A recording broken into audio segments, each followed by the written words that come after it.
Radio Isok FM, Radio Burundi Discovery Channel. Merci d'être avec nous, chers auditeurs et auditrices de la radio Isok FM. Bienvenue à cette édition en langue française. Tout d'abord, le sommaire.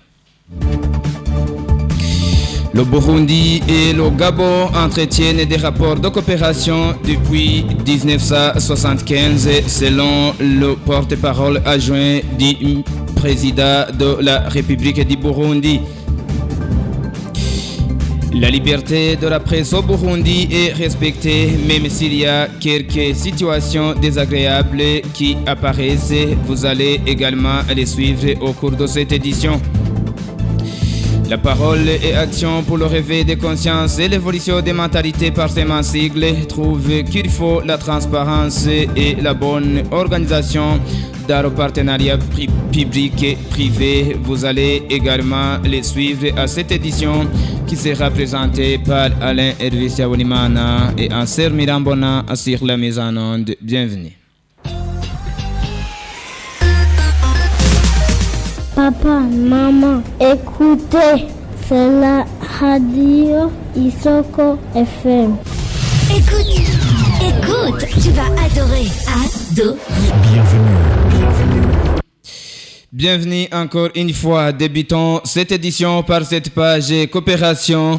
Le Burundi et le Gabon entretiennent des rapports de coopération depuis 1975, comme l'a affirmé Sébastien Nahongendera, porte-parole adjoint du président de la République du Burundi. C'était ce dimanche au moment où le président Evariste Ndayishimiye est rentré d'un voyage qui l'a conduit jusqu'au Gabon, où il a répondu à l'invitation de l'investiture du président gabonais Brice Clotaire Oligui Nguema. Sébastien Nahongendera précise que la signification de ces rapports de coopération entre ces deux pays se manifeste sur les rapports d'amitié et de coopération entre les premières dames burundaises et gabonaises. Suivez Sébastien Nahongendera, porte-parole adjoint du président.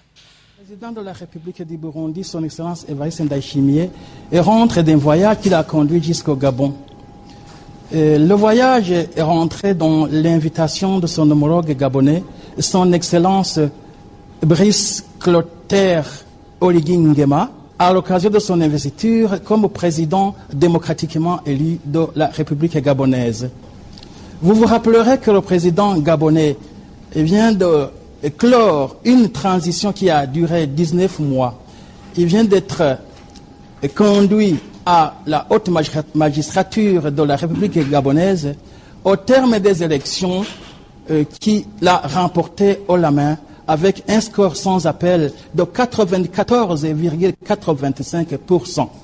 Au-delà de l'invitation par rapport aux cérémonies d'investiture, il faut dire que la visite en soi s'inscrit dans le cadre des rapports qui ont toujours caractérisé les deux pays, des rapports d'amitié et des rapports de coopération. Et s'agissant de ces rapports, il faut dire que le Burundi et le Gabon entretiennent des rapports de coopération depuis 1975. Les manifestations de ces rapports d'amitié et de coopération sont nombreuses. On pourrait par exemple citer la visite de son Excellence le président démocratiquement élu du Gabon, une visite qu'il a effectuée en 2023. Et comme réponse à cette visite, le président de la République du Burundi a effectué à son tour une visite dans cette République gabonaise exactement en janvier 2024. Son Excellence le président de la République était accompagné, comme je l'ai dit, par la Première Dame. C'est un signe éloquent, c'est une manifestation des bonnes relations de coopération entre les premières dames de ces deux pays respectifs. Vous vous rappellerez que lors du Forum des femmes leaders, la Première Dame gabonaise avait effectué son déplacement pour participer au dit forum au mois d'octobre 2024. En conclusion, on peut dire que cette visite s'inscrivait dans une invitation par rapport à la participation aux cérémonies d'investiture, mais au-delà de l'invitation, il faut dire que le voyage aura été bénéfique pour le Burundi. C'est un voyage qui a renforcé davantage les relations d'amitié qui existaient entre le Burundi et le Gabon. Sébastien Nahongendera, porte-parole adjoint du président de la République du Burundi. La liberté de la presse au Burundi est respectée, même s'il y a quelques situations désagréables qui apparaissent. Propos de Mireille Kanyange, présidente de la maison de la presse au Burundi. C'était ce samedi lors de la célébration de la journée mondiale de la liberté de la presse. À l'aide d'un exemple d'un cas de deux journalistes de la radio Bonesha FM et Nderagakura dont les droits ont été bafoués au moment où ils exerçaient leur métier dans la zone de Kinama. Mireille Kanyange trouve qu'il y a certaines personnes qui ne comprennent pas le rôle du journaliste dans le développement du pays. Mireille Kanyange, présidente de la maison de la presse au Burundi. Oui, si je dois parler de l'état des lieux de la liberté de la presse au Burundi aujourd'hui en 2025, je dirais que la liberté en général, la liberté de la presse est en général respectée, même s'il y a quelques heures, même s'il y a quelques situations désagréables qui apparaissent. Ces situations, je dirais notamment, je reviendrai sur ces cas de ces journalistes burundais dont leurs droits au métier, disons, ont été bafoués. Je parle de ce journaliste de la radio Nderagakura et de Willy Kwizera de la radio Bonesha FM, dont leurs droits ont été bafoués. Ils étaient il y a 2 semaines, 1 semaine et demie en zone urbaine de Kinama pour exercer leur travail, leur métier. Alors, il y a des forces de sécurité qui les ont arrêtés et ils ont goûté à cette sauce, à la soupe de la BCR. Ils ont été arrêtés, disons, écroués quelques heures à la BCR. Et puis, 1 semaine après, quelques jours après, il y a ce journaliste de la radio Bonesha FM qui a été physiquement violenté par des étudiants de l'université de Burundi, comme il l'a lui-même témoigné. Donc, il y a de ces quelques situations désagréables, comme je le disais, qui font qui, à mon avis, peuvent faire reculer cette liberté de la presse au Burundi. À côté de ces situations désagréables, comme je le disais tantôt, il y a certaines personnes qui n'ont pas encore compris jusqu'ici le rôle, le métier, le rôle du journaliste dans le développement du pays.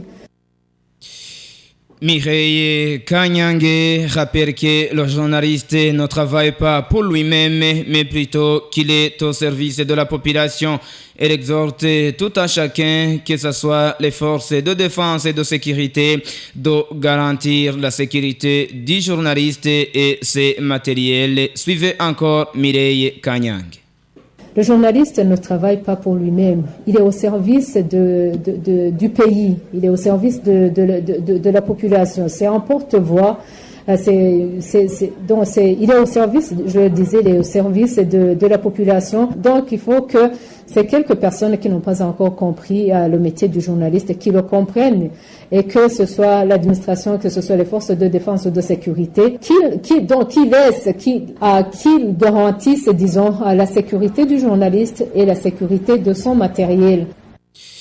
Mireille Kanyange, présidente de la maison de la presse au Burundi. Après une courte pause, on continue avec le journal. Vous écoutez la radio Isoko FM, la voix qui enrichit. C'est sur 100.4 MHz. C'est la radio Isoko FM émettant sur 100.4 MHz. Vous pouvez également suivre nos publications sur notre page Facebook en écrivant Isoko FM RBDC. La parole et action pour le réveil des consciences et l'évolution des mentalités par ces sigles trouve qu'il faut la transparence et la bonne organisation dans le partenariat public et privé. Faustin Ndikoumana, directeur national de la dite organisation, précise que le partenariat public et privé permet aux pays en voie de développement de construire des infrastructures de qualité. Faustin Ndikoumana, directeur national de la PARSEM. L'environnement des affaires, le partenariat public et privé. Au niveau même de la stratégie nationale de coopération, on avait insisté sur le partenariat public et privé. Mais l'organiser de façon transparente, de façon efficace.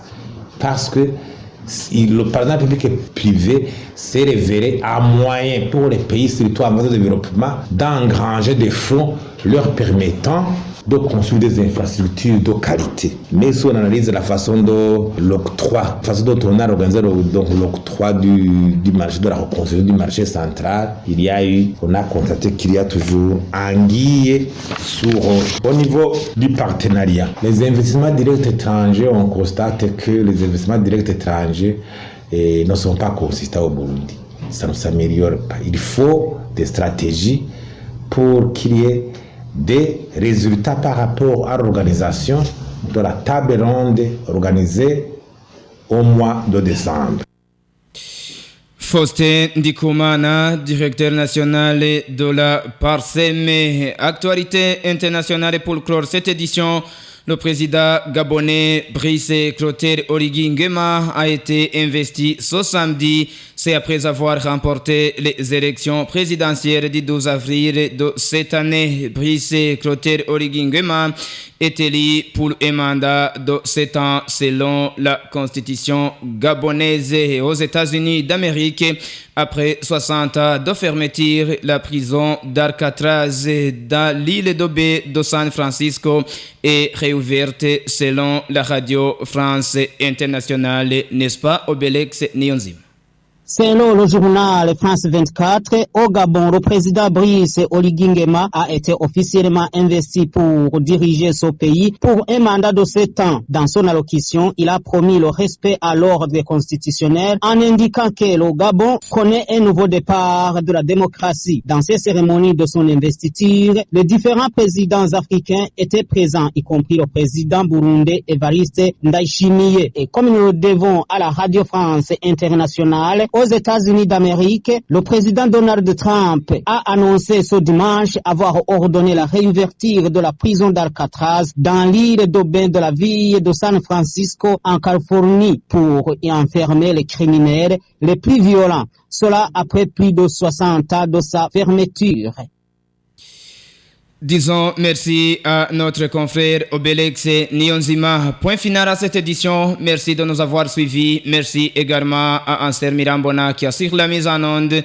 Alain Elvis Yawonimana était à la présentation. À la prochaine.